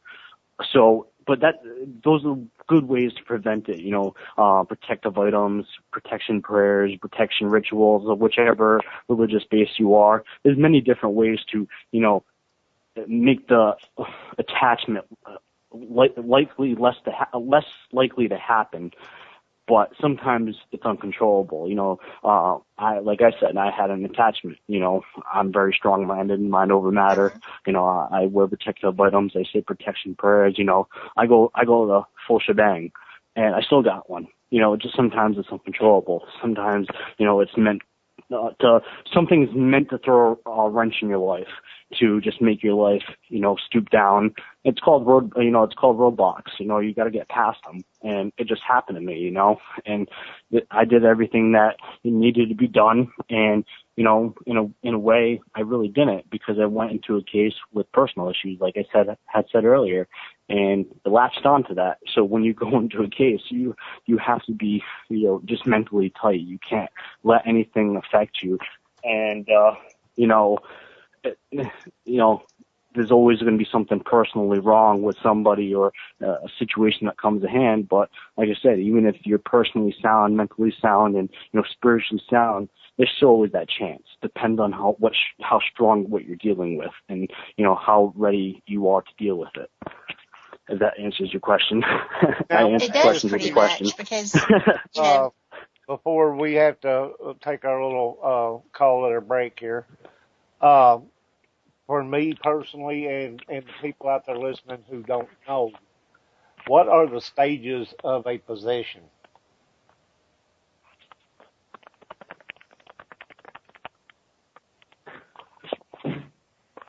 What? What are the stages of a possession? Like you were saying, it happens in stages. Oh, yeah. Well, there's different points of views on the stages of possession. Before there's a possession, there's, infestation, there's oppression, there's possession stage 1, stage 2, stage 3, and then there's, if you look at it, stage 4, and then there's ultimate possession, which ultimate possession usually means, if you ever do a deliverance on somebody or exorcism on somebody, there's a lot of big chances that it won't work, and that the entity that succumbed to the person is not, the body's just a catalyst of the negative energy, the demonic. So, how can you tell possession? And it's really hard sometimes to tell, especially, with psychosis problems. I was saying, people's psychological disorders, can generate paranormal activity, or paranormal activity latches onto them.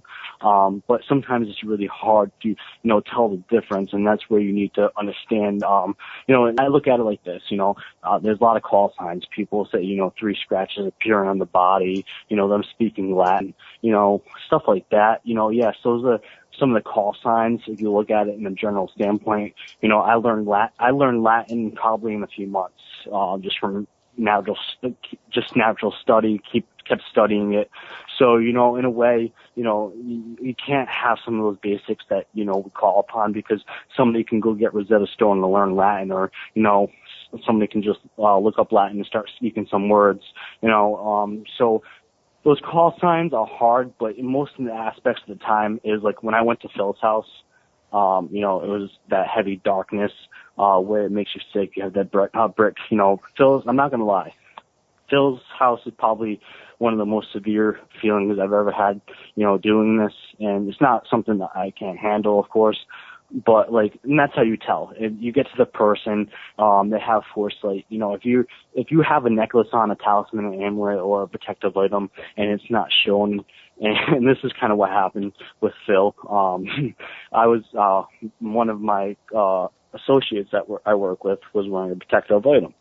And, he, out of nowhere asked who's wearing a protective item. Those are things like that. In a way, they have that foresight into, somebody's wearing a protective item. You can also, you get the energy off them, even though you're not empath, medium, psychic, if you just used to it, you can feel that negative energy, just bursting from them. You can relate this to psychological disorders or bipolar, but they're happy 1 second or instantaneously the other second. It could be severe bipolar, but there's only so many of severe bipolar that instantaneously your moods change like that. And usually bipolar, your moods change in fundamental steps. You're happy for a long period of time, then you're mad, and happy, then mad. Sometimes it's with possession, it's just like a twitch of the finger, and they're mad. and one of the possession cases I've done that, pretty much changed my life, and can't go much into details because of certain scenarios, but, there's alien hand syndrome, and there's a few syndromes out like that, like diseases or, mental disorders that have your, the ability for your body to, kind of change in, this form. But one of the cases, the eyes went black, eyes went red, they had superhuman strength. There's one of those cases where, of course, if you research it, somebody's on their car, people are able to get superhuman strength with adrenaline. But, in those cases, like, that's in that case where they get too much adrenaline, the eyes turn black. One of the things that I've seen, face deforming to, beyond any medical standpoint, superhuman strength, speaking, a language that is not very well known, that you can't really research, such as ancient languages that most people don't know, unless you research it, and really hard to find any really translations for them, and you don't understand it. Stuff like that, there's a huge humongous amount of call signs, but some of those are the basics, if there's any, one of the biggest call signs, and of course it doesn't happen all the time, that is more rarity than demonic cases, if the person levitates. There's something going on right there. I don't even know. I've never Have seen you seen somebody that? levitate. No, I have never seen anybody levitate, but I'd probably I haven't either. Well, if they did, you definitely think there's a little bit more going on there than just a ghost in the house, huh? Yeah. If you think about it, you can throw all those other call signs out. If you ever see somebody levitate, unless they're like, a magician and they have a cord behind them and they lift up, or, they're doing the heel trick where it looks like they're levitating a few inches off the ground. But yeah, if they levitate really high up, there's something, something different going on in a way. And, doesn't mean necessarily possession. Not necessarily. You got to remember energies are able to, if it's negative energy, they're able to, if they're able to consume enough negative energy, they're able to also manipulate heavy objects. So manipulating a person is never out of the win. If they can move like a refrigerator, a stove, or a bed, they can lift a person up. So sometimes, yes, the levitation could be possession, but it also could be very strong, consumed energy that's consumed enough. But yeah, so those are some of the call signs. But if you research it and you look up stages of possession, the call signs of possession, I can bet there's probably from different sites and different books, there's probably over 100 pages of different ways you can look at a call sign of possession, honestly. But you also got to sift through the BS and the logical stuff. There is a lot of stuff. I'm not, because I'm spiritual, I'm very scientifical as well, and I look at a lot of the science of it too. So you got to really look at the spectrum, the full spectrum of what you're dealing with to understand certain situations. Okay, let's pause real quick, and I want to say we're live on WCJV Digital Broadcasting out of Youngstown, New York. You're listening to Half Past Dead Paranormal Radio with Roger Belt, Cat Hobson, and Phil. And I'm not going to do that. Every time I go to say it, I mess up. Karissa, and also James and Nito. We shall carry on as if we never stopped.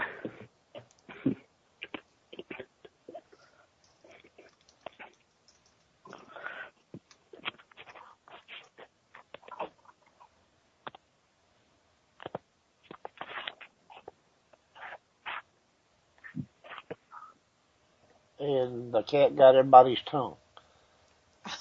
Are we back now? You can say my last name, but you can't say Saracusa. Saracusa. Saracusa. See? But if I go to say it, I'll say something else. So I have to hear it first, and I can say it. Hey, you could call him Phil Sriracha if you like. I'll just call him Mr. Phil. How's that? Yeah, he might just not like that. I'm teasing. Philip, how have you been feeling during this conversation as James is discussing what's going to be going on?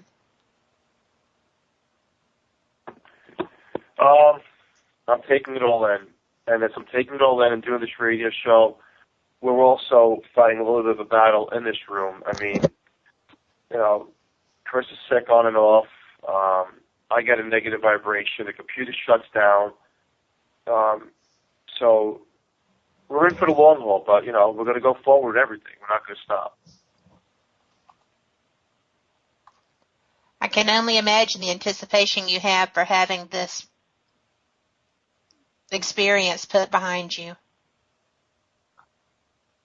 Yeah, you know, it's a lifer that I've been through so far. But, you know, I'm at the point now when it has to be a breakaway.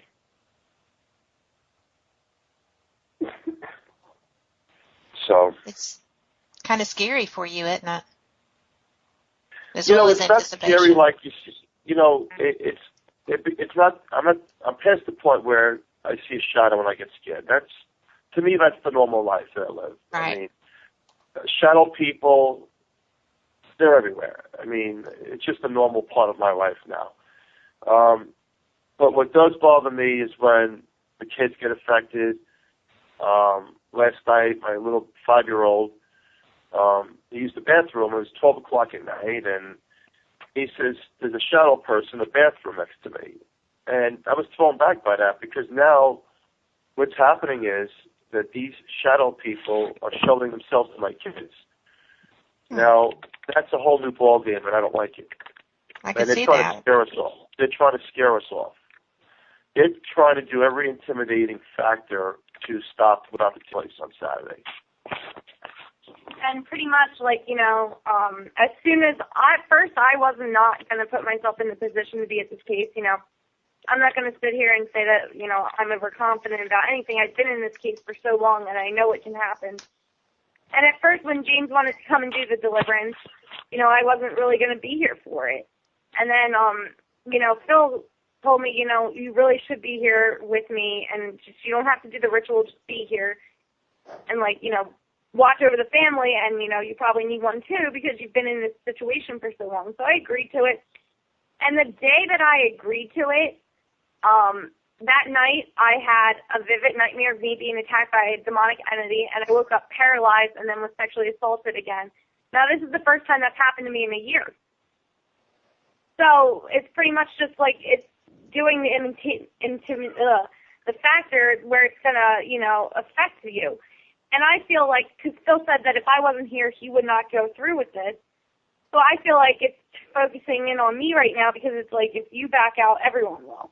Right. So that's why I'm trying to stay strong. That's why when I got sick on the show, you know, I ran out of the house to cleanse myself because I've been dealing with this for so long now, and now I feel like, you know, if I back out, everything falls through. So, of course, they're going to target me and the kids.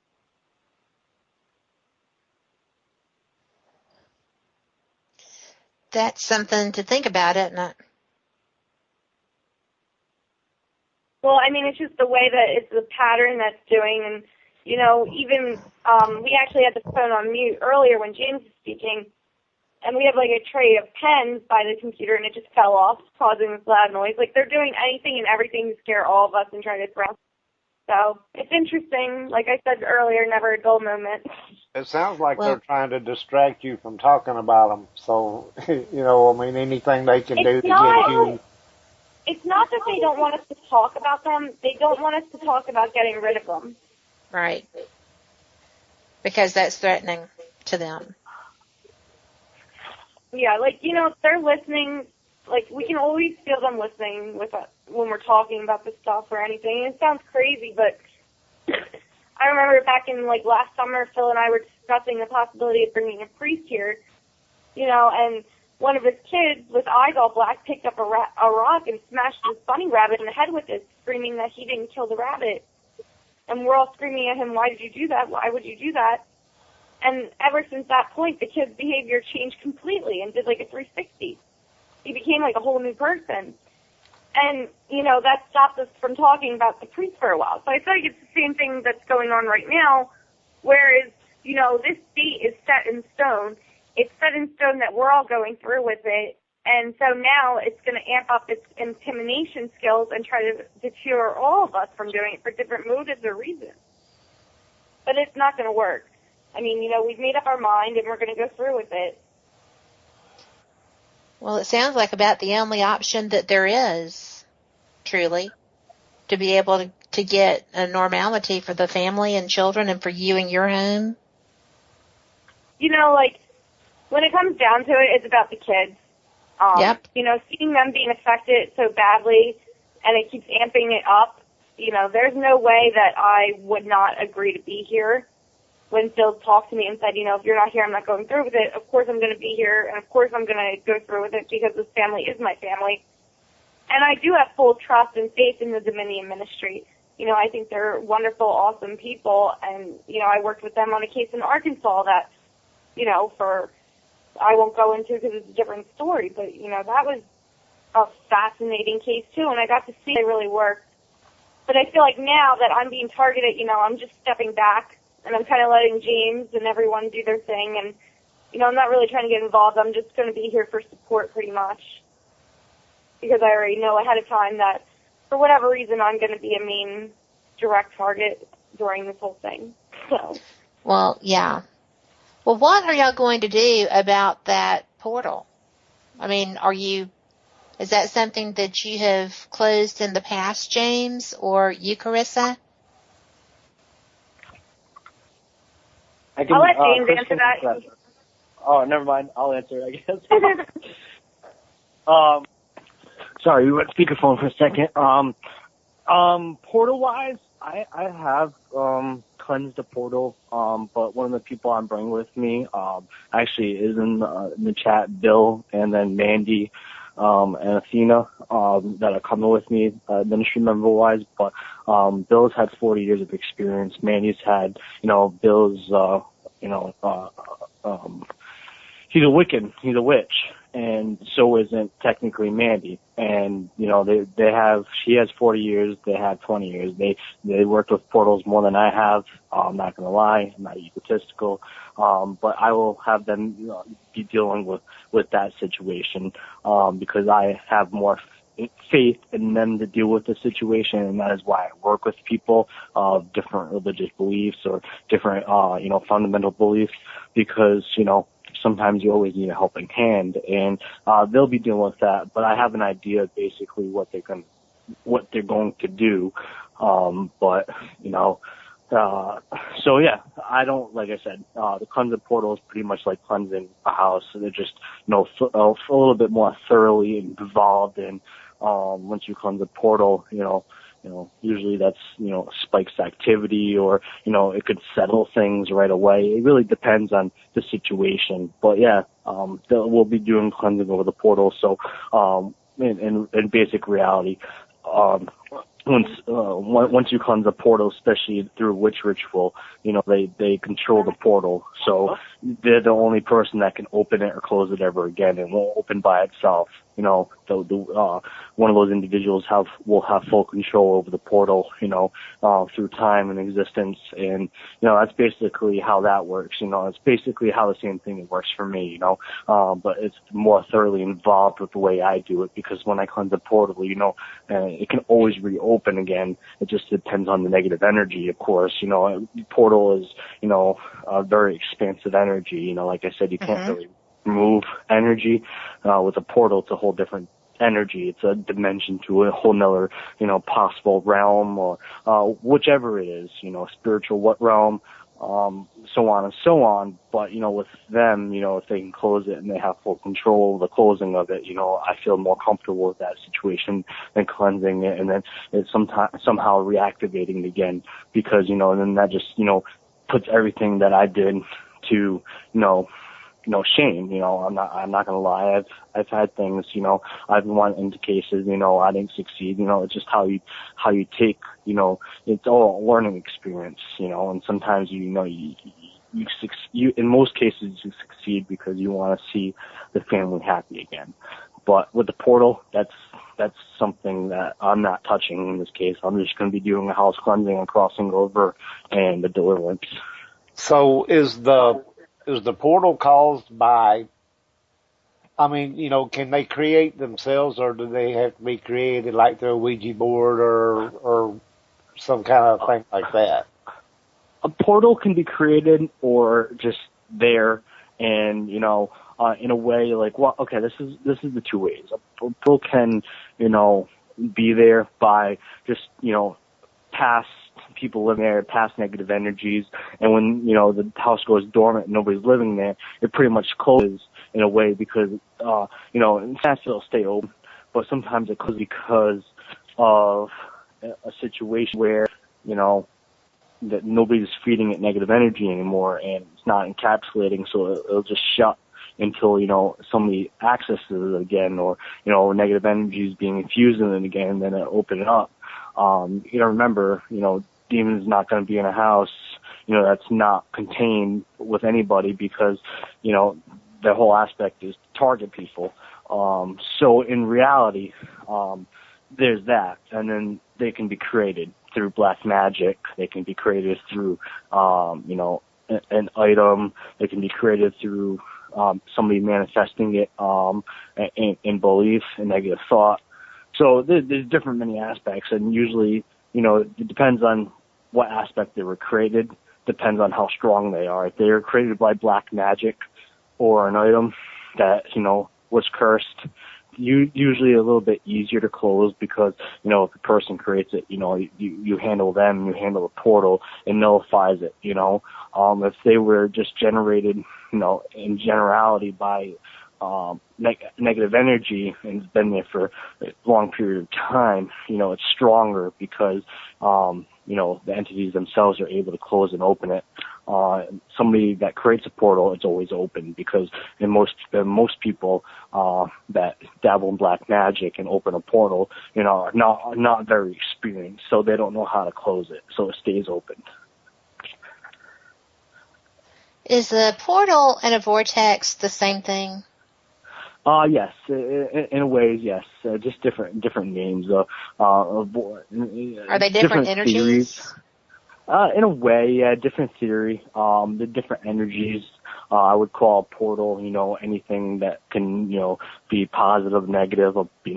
Angels can come through a portal. Regular human spirits can come through a portal.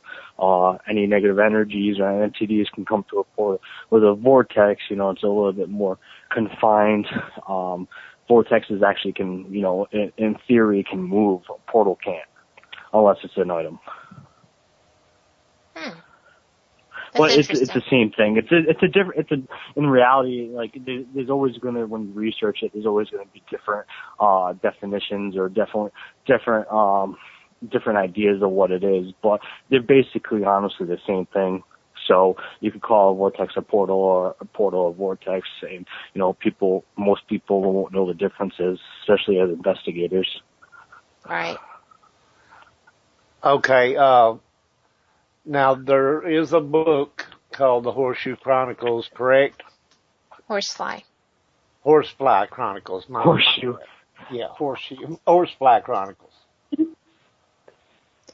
That is terrifying.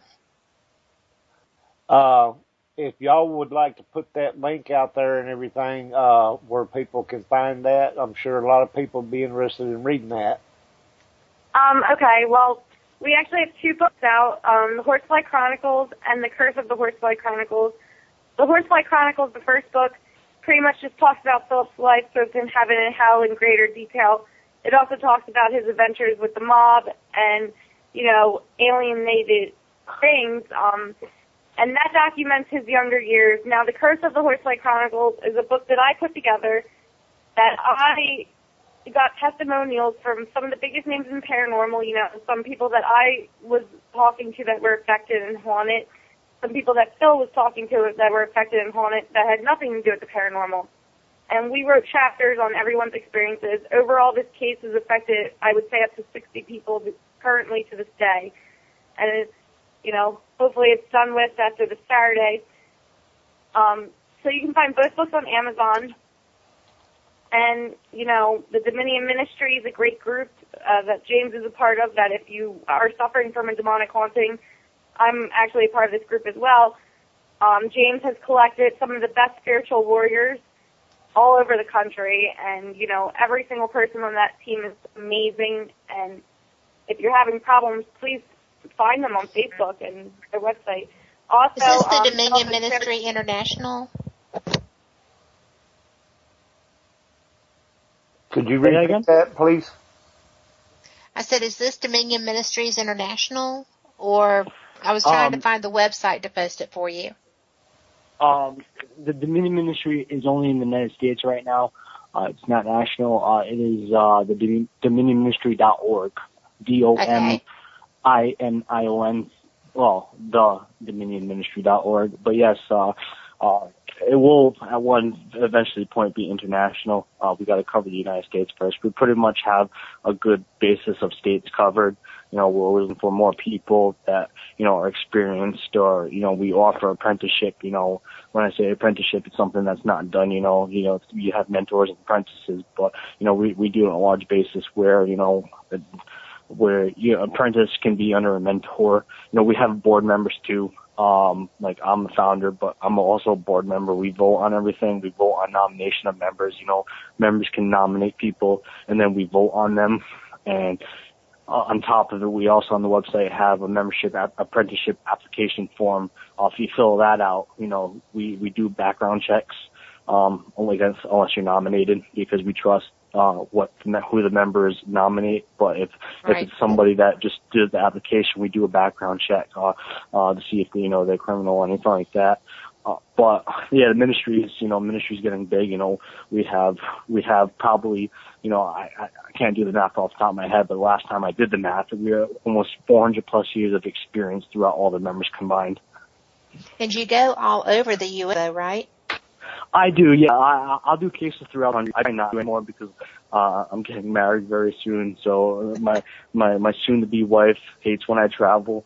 But like, there's no need for me to travel because, you know, we try to get a member or two in every state depending on how big it is. Right. So, you know, usually we, you know, being a board member, you know, I have direction of who I want to give the case unless another person gives the case to somebody. But like if somebody in Texas gets a case in Wisconsin, you know, we have Texas person can be like, you know, they can either go to our directory or talk into a chat that we have, a forum we have, and, you know, say, okay, I have a case in Texas, and the person in Wisconsin will be like, okay, I got this, give me the information, and we document everything through case files and questionnaires, and we have waivers. So, you know, like I said, we're a legitimate organization. The ministry will actually be going, you know, a lot of people don't know this, and, you know, it's a big thing. You know, soon enough we'll be going nonprofit as well, actually a true nonprofit organization. So it'll be going the next step, which, you know, most groups that deal with spiritual warfare has not, done, you know, so we're trying to change the fold from, you know, people doing this in the wrong reasons, fakes and phonies that just give themselves a title. You know, we're trying to stray people from that because we hate people seeing get hurt. So we're trying to make it more legitimate where, you know, there's, you know, if you want to do this and you feel like you can do this, you know, we have apprenticeship, and, you know, apprenticeship lasts 3 years, or depending on how long, you know, they pick up on the material, and at the end is a final test. Like the apprentice, you know, the mentor will be like, okay, I think my apprentice is ready for a final test. The board members will vote on it throughout the case files that were uploaded. You know, we can research it. We can ask questions of the mentor, how these cases went. And at the end of, you know, once we vote yes, you know, the apprentice will do a deliverance, cleansing ritual, and so on and so on, you know, them leading it and the mentor being the assistant instead of, you know, the apprentice being the assistant. So the apprentice will, you know, do their final test, and if they're able to help the individual, you know, then, you know, we can deem them with a specific title, because we're not just demonologists. We have shamans, witches, pagans, spiritual warriors. We have pastors, ministers, you know, we have a Buddhist priest, we have a geomancer, we have a whole large degree of everything. So, you know, it just makes it more legitimate. Have. I mean, in order to be able to go out and do this stuff, you need to have someone open-minded from every walk of faith. Yeah, and we are all open-minded. That's the good thing. We come all from different religious backgrounds.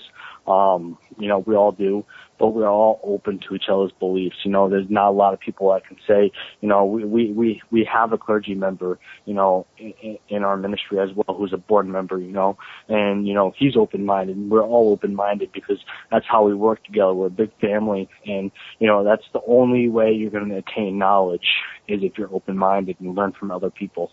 Because if you come across a situation that you've never come across, you know, and maybe that there are different religious preference than you, you know, you can at least probably try to handle it because you've asked these questions from a different religious preference, you know, from somebody that's in the ministry. So, you guys all want to put your links out real quick because we're about getting down to the nitty-gritty. Yeah, I also just wanted to mention that Phil, Saracusa, and myself are signed by ASAP Entertainment, so you can watch out for us at conventions. But that's about it. You know, other than that, the darker side of the paranormal is very real, and it's very dangerous. And, you know, it's always better to be prepared and protected, even if you haven't encountered a demonic haunting, because, you know, one day you may. I never thought in a million years that I would be living the life I'm living and, like, willingly now searching for demonic cases to go on. But, you know, it happens to a lot of people, and something to always be prepared for. Okay. Well, I wanted to say that I was very honored to have y'all on tonight, and very, very interesting story. I do feel like I learned a little something from this, and that's one of the things that I was hoping for because, like I said, I have very little knowledge about all that. I've never had to deal with it.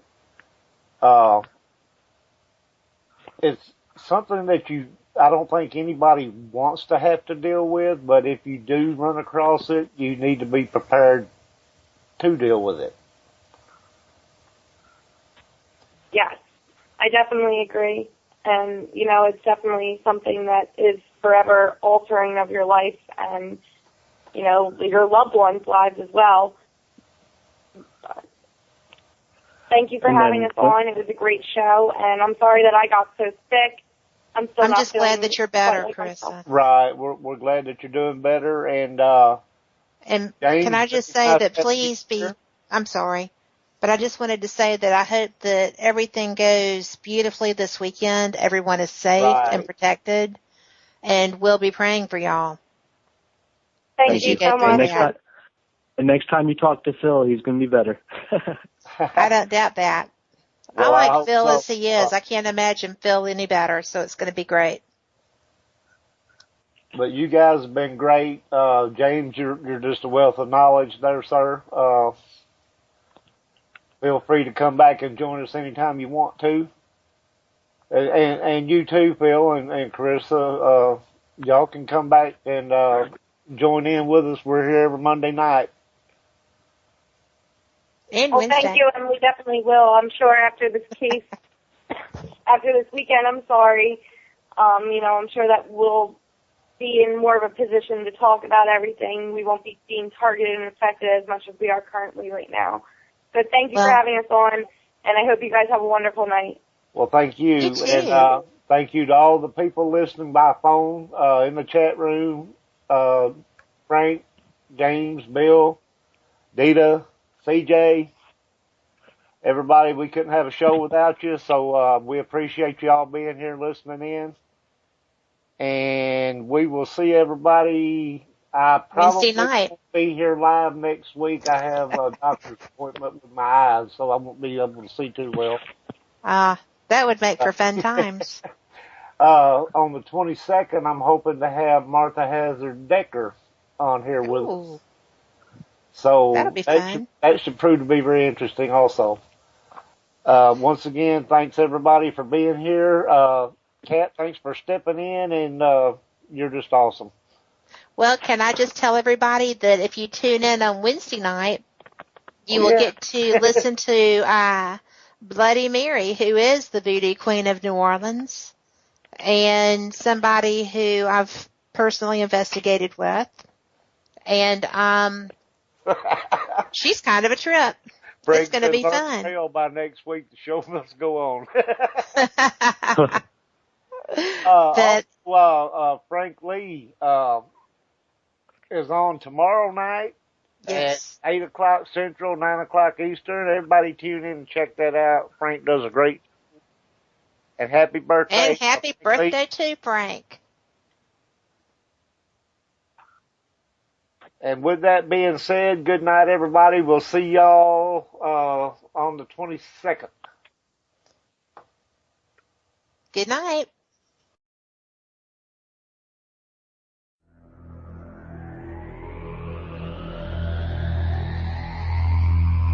You are listening to WCJV Digital Broadcasting, Youngstown, New York.